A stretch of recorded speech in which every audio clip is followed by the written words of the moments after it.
नमस्कार। चलिए आज चलते हैं एक ऐसी जगह की यात्रा पर जहां आस्था सीधे पहाड़ों को छूती है। हम बात कर रहे हैं छत्तीसगढ़ के डोंगरगढ़ में मौजूद मां बमलेश्वरी के भव्य मंदिर की। तो शुरू करते हैं ये दिव्य सफर। तो इस सफर की शुरुआत 1 नंबर से करते हैं। 1600 फीट।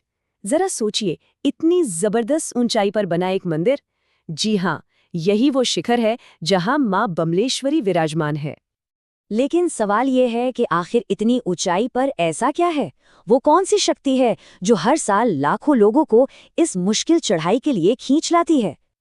तो इस सवाल का जवाब हमें मिलता है डोंगरगढ़ की इन्हीं पहाड़ियों में। ये मंदिर जो छत्तीसगढ़ के राजनांदगांव जिले में है, ये सिर्फ एक मंदिर नहीं, बल्कि इसे राज्य का एक बहुत ही गौरवशाली शक्तिपीठ माना जाता है।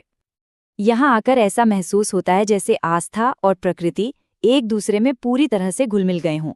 चारों तरफ फैली हरी भरी पहाड़ियां इस जगह की दिव्यता को और भी ज्यादा बढ़ा देती हैं। अच्छा, इस तीर्थ यात्रा की एक बहुत ही अनोखी बात है।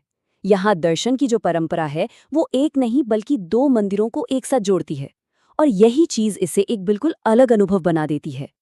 तो देखिए, सबसे ऊपर मतलब 1600 फीट की ऊंचाई पर है बड़ी बमलेश्वरी का मुख्य मंदिर, और ठीक उसके नीचे पहाड़ी के बेस पर छोटी बमलेश्वरी का मंदिर बना हुआ है। और यहाँ की जो गहरी मान्यता है वो यही कहती है कि माँ के दर्शन तभी पूरे माने जाते हैं जब भक्त इन दोनों ही मंदिरों में जाकर अपना सिर झुकाते हैं। तो अब सवाल उठता है कि मुख्य मंदिर तक पहुंचने का ये सफर है कैसा। और दिलचस्प बात यह है कि यहाँ श्रद्धालुओं के पास एक नहीं बल्कि 2 रास्ते होते हैं। पहला रास्ता तो है भाई पूरी तरह से आस्था और मेहनत का। इसमें लगभग 1100 सीढ़ियां चढ़ के मंदिर तक पहुंचना होता है। मतलब हर एक कदम आपके विश्वास की परीक्षा लेता है।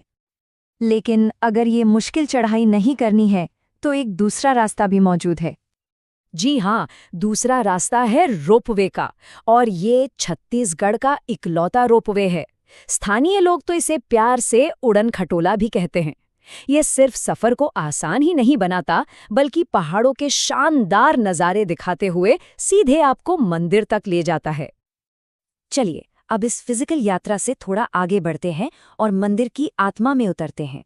मेरा मतलब है इसके इतिहास और सदियों पुरानी कहानियों में। एक बहुत मशहूर कहानी है राजा वीरसेन की। कहा जाता है कि राजा की कोई संतान नहीं थी।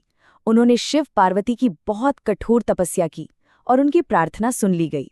बेटे के जन्म के बाद उन्होंने अपना आभार जताने के लिए ही इस भव्य मंदिर को बनवाया था। और अगर धार्मिक नजरिए से देखें तो मां बमलेश्वरी को देवी बगलामुखी का ही एक बहुत शक्तिशाली स्वरूप माना जाता है। वो देवी जो अपने भक्तों की हर मुश्किल, हर बाधा को दूर कर देती हैं।